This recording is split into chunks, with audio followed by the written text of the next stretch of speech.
इस कहानी की शुरुआत में दोस्तों हम एक जानवी नाम की लड़की को देखते हैं जो कि अपनी माँ के साथ में बैठी हुई होती है। जानवी दोस्तों दरअसल बहुत खुश होती है क्योंकि अभी एक दिन के बाद ही यानी कि कल उसकी शादी होने वाली है। जी हाँ, जानवी यहाँ पर बहुत ज़्यादा खुश होती है अपनी शादी को लेकर। लेकिन दोस्तों उसके जो माता पिता होते हैं वो उसकी बचपन की यादों को बिल्कुल भी भुला नहीं पाते और वो उन बातों को याद करके बहुत ज़्यादा सैड होने लगते हैं। वो जानवी से बोलते हैं कि हमें तो पता ही नहीं चला कि कब हमारी बेटी इतनी बड़ी हो गई।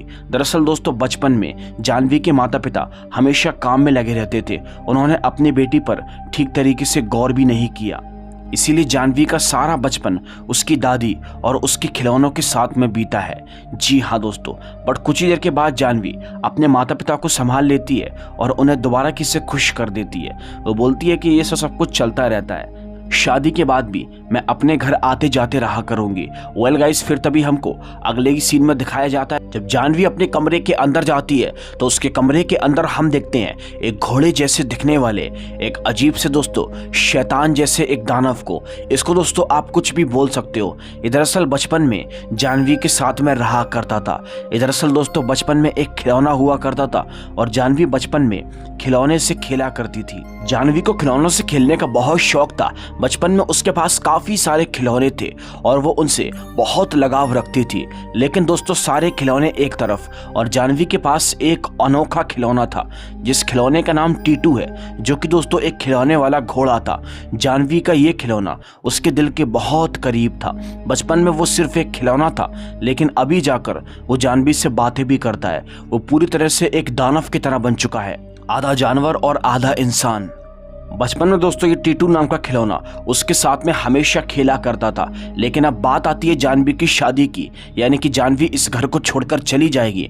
तो ये देखकर दोस्तों, ये सुनकर वो खिलौना यानी कि वो दानव बहुत तेज गुस्सा करता है और बोलता है कि तुम मुझे छोड़कर नहीं जा सकती, मैं बचपन से तुम्हारे साथ रहा हूँ। लेकिन जानवी उससे बोलती है कि मुझे जाना ही होगा, अब हमारा बचपन खत्म हो चुका है, अब हम लोग बड़े हो चुके हैं, मुझे अपनी लाइफ के अंदर आगे बढ़ना ही होगा। लेकिन दोस्तों वो यहाँ पर उसकी बात को नहीं मानता। वो खिलौना, वो शैतान आज भी उसे उतना ही प्यार करता है जितना कि वो बचपन में उसे किया करता था। जानवी उससे बोलती है कि मैं तुम्हें अपने ससुराल में कैसे लेकर जाऊंगी, मुझे कुछ भी समझ में नहीं आ रहा। लेकिन दोस्तों उसका खिलौना यानी कि उसका जो बचपन का दोस्त है वो उससे बोलता है कि तुम चाहे कुछ भी करो, मैं हमेशा तुम्हारे साथ रहना चाहता हूँ, तुमसे दूर नहीं। तो इसके जवाब में जानवी उससे बोलती है कि चलो मैं कुछ करने की कोशिश करती हूँ। अब दोस्तों रात के वक्त पर जानवी अपने होने वाले पति को कॉल करती है जो कि उसी के ही बचपन का दोस्त था। ये उसी से उसकी शादी हो रही थी। वो अपने पति से रात के वक्त एक रिक्वेस्ट करती है और बोलती है कि क्या मैं अपने साथ में अपना बचपन का एक खिलौना लेकर आ सकती हूँ। तो दोस्तों उसका पति सरासर मना कर देता है और बोलता है कि अब तुम बड़ी हो चुकी हो और मैं नहीं चाहता कि हम दोनों के बीच में कोई तीसरा आए। जब वो जानवी से मना करता है तो दोस्तों जानवी बहुत उदास हो जाती है। बगल में जानवी की माँ उसकी ये बातें सुन लेती है और उससे बोलती है कि तुम अपने होने वाले पति से कैसी बातें कर रही हो बेटा, ये खिलौने वगैरह को तुम अपने इसी घर के अंदर भूलकर अपने ससुराल चली जाओ, वहाँ पर तुम पर बहुत सारी जिम्मेदारियाँ होंगी।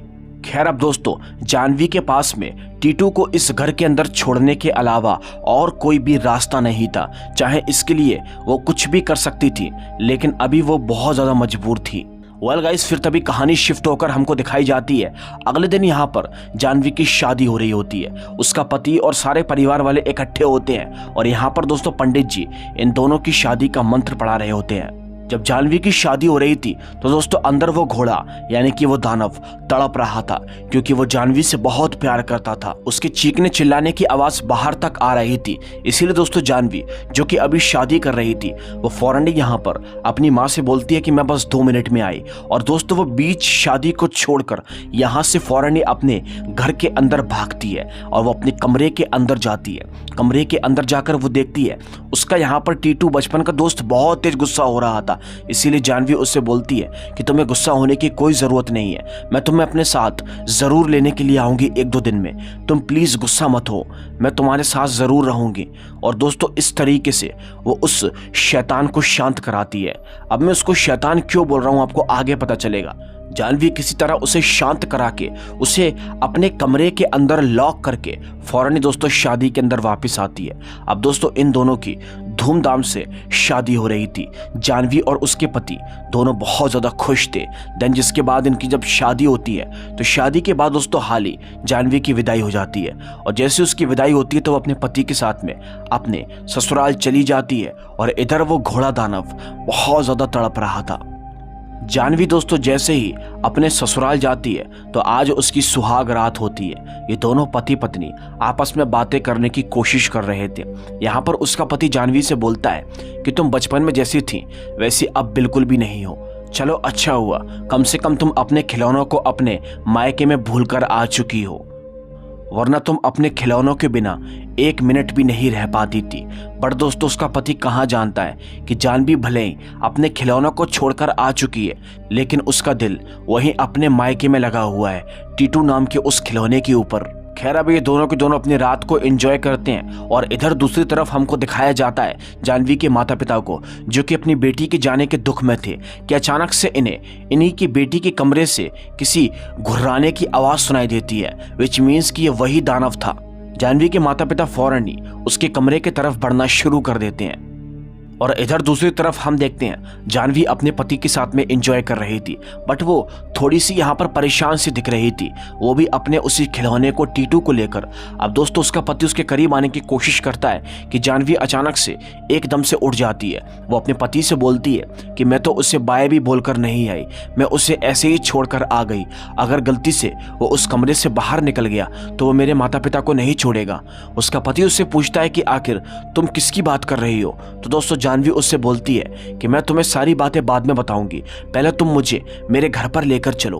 उसके पति को कुछ भी समझ में नहीं आता कि जानवी आखिर ये कैसी बातें कर रही है, बट वो उससे कहती है कि सबसे पहले तुम मुझे घर पर लेकर चलो, मैं तुम्हें सारी बातें बताऊंगी। अब दोस्तों उसका पति फौरन ही उसे कार के अंदर बिठाकर उसके घर ले जाने की कोशिश करता है, और रास्ते में जानवी से पूछता है कि आखिर तुम क्या कहने की कोशिश कर रही हो। तो दोस्तों जानवी उसे सारी सच्चाई बताती है कि तुम्हें मेरा बचपन वाला वो खिलौना याद है जिसका नाम टीटू था। तो उसका पति बोलता है कि हाँ, वो तो केवल एक खिलौना था जो कि घोड़े की तरह दिखाई देता था। लेकिन दोस्तों जानवी उससे बोलती है कि वो सिर्फ एक खिलौना नहीं था, वो धीरे धीरे करके एक इंसान और आधा जानवर जैसा बन गया था। वो मुझसे बातें करता था और मेरा बहुत अच्छा दोस्त था। बचपन में मैं उसके बिना 1 मिनट भी नहीं रह पाती थी, लेकिन आज जब मेरी शादी हुई तो मैं उसे अकेला छोड़कर आ गई हूँ। इसी बात से वो बहुत ज़्यादा गुस्सा है। अब दोस्तों जानवी की इन बहकी बहकी बातों पर उसका पति बिल्कुल भी यकीन नहीं करता। कुछ ही देर के बाद ये लोग जैसे ही अपने घर पर पहुंच जाते हैं तो जानवी भागती भागती अपने घर के अंदर प्रवेश करती है, अपने माता पिता को आवाज़ लगाती है। उसके माता पिता उसे कहीं पर भी दिखाई नहीं देते दोस्तों कि अचानक से दोस्तों जानवी फौरन ही अपने कमरे के अंदर प्रवेश करती है। वो जैसे अपने कमरे के अंदर जाती है तो उसकी आत्मा कांप जाती है। वो देखती है कि उसके उस बचपन के दोस्त ने यानी कि उस शैतान ने उसके माता पिता को छोटा सा खिलौना बनाकर रख दिया है, पुतला बनाकर रख दिया है। अब दोस्तों ये चीज़ जानवी का पति भी अपनी आंखों से देखता है कि ये खिलौना बात कर रहा है, जबकि बचपन में ये सिर्फ एक खिलौना था। दोस्तों वो दानव उससे बोलता है कि तुम मुझे अकेली छोड़कर चली गई, और अकेले छोड़ने की वजह ये केवल ये लड़का है जिसने तुम्हें मुझसे अलग कर दिया है। अब दोस्तों वो शैतान बहुत गुस्सा करता है और वो जानवी के पति को भी अपनी शक्तियों के जरिए एक खिलौना बना देता है, जिसे देखकर जानवी बहुत ज़्यादा शौक हो जाती है। अब जानवी दोस्तों बहुत ज़्यादा शौक हो जाती है, चिल्लाकर अपने बचपन के दोस्तों से बोलती है कि मेरे परिवार को एकदम ठीक कर दो, तुमने इन्हें ऐसा क्यों कर दिया। लेकिन दोस्तों वो अब ऐसा करने से मना कर देता है, और दानव यहाँ पर जानवी से बोलता है कि पहले तुम्हें मेरे साथ बचपन की तरह खेलना पड़ेगा, जब ही मैं इन्हें ठीक करूँगा। अब जानवी को दोस्तों ना चाहते हुए भी उस दानव की बात को मानना पड़ता है। गाइस फिर तभी हमको दिखाया जाता है कि जानवी अब अपने बचपन के दोस्त यानी कि उस दानव के साथ में खेलने की कोशिश करती है। ये लोग बाहर पहुंच जाते हैं, और दोस्तों वो जो घोड़ा दानव होता है वो जानवी से बोलता है कि तुम मेरे ऊपर बैठ जाओ। जानवी उसके ऊपर बैठ जाती है, जिसके बाद में वो उससे बोलता है कि तुम बचपन में जो कविता गाया करती थी तुम वही कविता गाओ। और तभी दोस्तों जानवी वही कविता गाना शुरू कर देती है, जिसके बाद में वो घोड़ा दानव चलना शुरू कर देता है। ये लोग काफ़ी देर तक ऐसे ही घूमते हैं, और कुछ देर घूमने के बाद फाइनली ये लोग अपने घर के अंदर आते हैं। जानवी लास्ट बार टीटू से बोलती है कि मेरे परिवार को पहले जैसा कर दो, लेकिन दोस्तों वो शैतान उससे बोलता है कि अब मैं तुम्हारे परिवार को कभी भी ठीक नहीं करूंगा। क्योंकि अगर मैंने तुम्हारे परिवार को ठीक कर दिया तो तुम मुझसे फिर से अलग हो जाओगे, इसीलिए मैं तुम्हारे परिवार को अब कभी भी ठीक नहीं करूंगा। जानवी दोस्तों ये बात सुनकर बहुत ज़्यादा परेशान हो जाती है।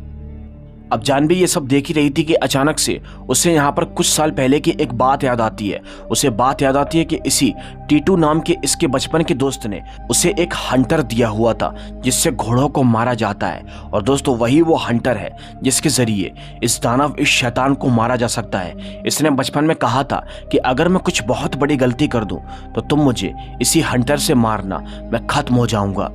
तभी जानवी को याद आता है कि आखिर उसे उसी हंटर से मारना होगा जब ये दानव खत्म होगा। जानवी दोस्तों फौरन ही उस हंटर को लेने के लिए चली जाती है और वो उस हंटर को लेकर आ जाती है। जानवी जैसे ही उस हंटर को लेकर आती है तो दोस्तों उस दानव के ऊपर जोर जोर से वार करना शुरू कर देती है। वो उस दानव को बहुत तेज तेज मारती है और बोलती है कि आज तुमने बहुत बड़ी गलती की है, तुमने मेरे परिवार को मुझसे अलग कर दिया है, इसीलिए आज मैं तुम्हें नहीं छोड़ूंगी। और वो दोस्तों उसे इतना मारती है कि वो खुद ही मर जाता है। जैसे ही वो घोड़ा दानव दोस्तों मर जाता है तो दोस्तों उसके परिवार वाले एकदम ठीक हो जाते हैं और वो घोड़ा दानव एकदम खिलौना बन जाता है। अब मैंने इस कहानी के अंदर इसको दानव और शैतान इसीलिए कहा क्योंकि ये जानवी को पाने के लिए एक गलत हद तक गिर चुका था। वेल, आपका इस कहानी के बारे में क्या कहना है कमेंट करके जरूर बताना। अगर आपको वीडियो अच्छी लगी हो तो लाइक करके चैनल को सब्सक्राइब कर देना। मैं आपसे मिलूंगा एक और दिल दहला देने वाली कहानी के साथ। तब तक के लिए बाय एंड सी।